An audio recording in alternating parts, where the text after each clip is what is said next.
কোন সাংবাদিক এইভাবে চিরতরে না হারিয়ে যায়।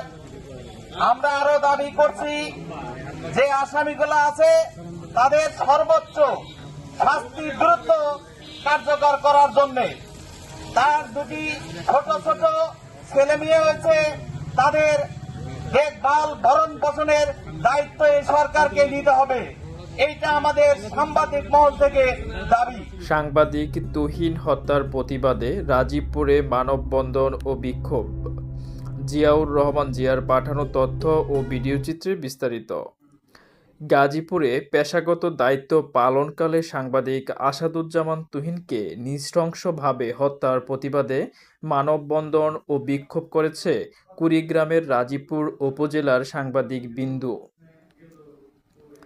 বুধবার 13ই আগস্ট বিকেলে রাজীবপুর সাংবাদিকদের উদ্যোগে রাজীবপুর শহরের সুপার মার্কেট এলাকায় এ কর্মসূচি অনুষ্ঠিত হয়।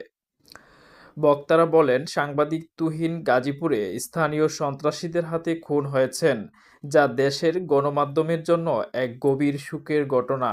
অন্যদিকে সাংবাদিক সৌরভের উপর হামলা গণমাধ্যমের কণ্ঠরোধের চেষ্টার স্পষ্ট প্রমাণ। তারা অভিযোগ করেন, দেশে একের পর এক সাংবাদিক হত্যাকাণ্ড এবং হামলার ঘটনায় জড়িতদের শাস্তি না হওয়ায় এই ধরনের অপরাধ বেড়েই চলেছে।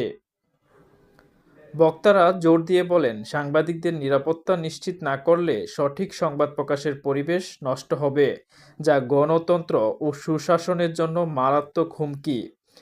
তারা হত্যাকাণ্ড ও হত্যাচেষ্টার দ্রুত তদন্ত করে দোষীদের দৃষ্টান্তমূলক শাস্তি দাবি করেন।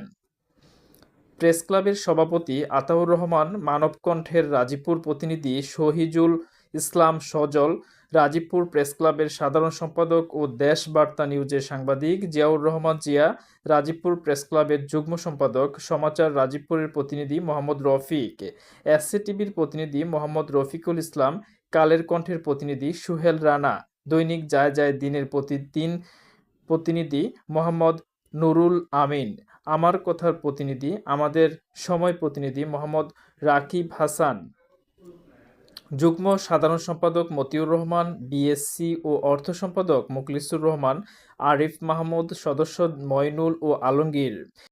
এ সময় আরও উপস্থিত ছিলেন রাজীবপুর উপজেলার যুবদলের আহ্বায়ক রুস্তুম মাহমুদ হক লিখন, ছাত্রদলের সদস্য সচিব নাজমুল মাহমুদ, কৃষক দলের সহসভাপতি সিদ্দিকুর রহমান, রাজীবপুর ইউনিয়ন ছাত্রদলের যুগ্ম সাধারণ সম্পাদক মাসুদ রানা, মোহনগঞ্জ ইউনিয়ন ছাত্রদলের সভাপতি জুয়েল রানা প্রমুখ।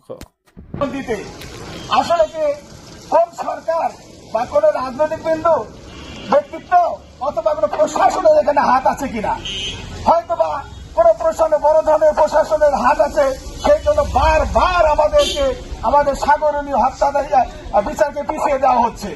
সেই সাথে আমাদের এই সাম্প্রতিক আসাদুজ্জামান তুহিন ভাই আরো লালমনিরহাটে ঘর থেকে ডেকে নিয়ে তাদেরকে মারধর করতেছে সাংবাদিককে। এর প্রতিবাদ জানিয়ে এবং সাংবাদিকদের একটা সুরক্ষা আইন যেটার কথা বলা হচ্ছে, একটা আইনের মাধ্যমে আমাদেরকে নিরাপত্তা দেওয়ার আহ্বান জানাচ্ছি। না হলে ভবিষ্যতে আরো বড় ধরনের মানববন্ধন সহ বিভিন্ন কার্যক্রমের মাধ্যমে আমরা এই সরকারের প্রতিবাদ জানাবো আমাদের ভাইদের হত্যার বিরুদ্ধে। আর এই দুটো বাচ্চা ছেলেকে রেখে গেছে, সে তো তুই আর বাবাকে ফিরে পাবে?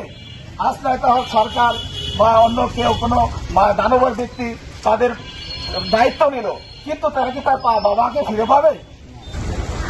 তুহিন ভাই ছিলেন সত্যর কণ্ঠস্বর, দুর্নীতি ও অন্যায়ের বিরুদ্ধে এক নির্ভীক যোদ্ধা।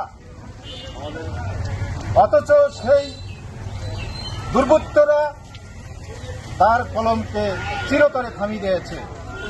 আমরা সরকারের কাছে জোর দাবি জানাচ্ছি, তুহিন হত্যার সকল খুনিদের দ্রুত গ্রেপ্তার করে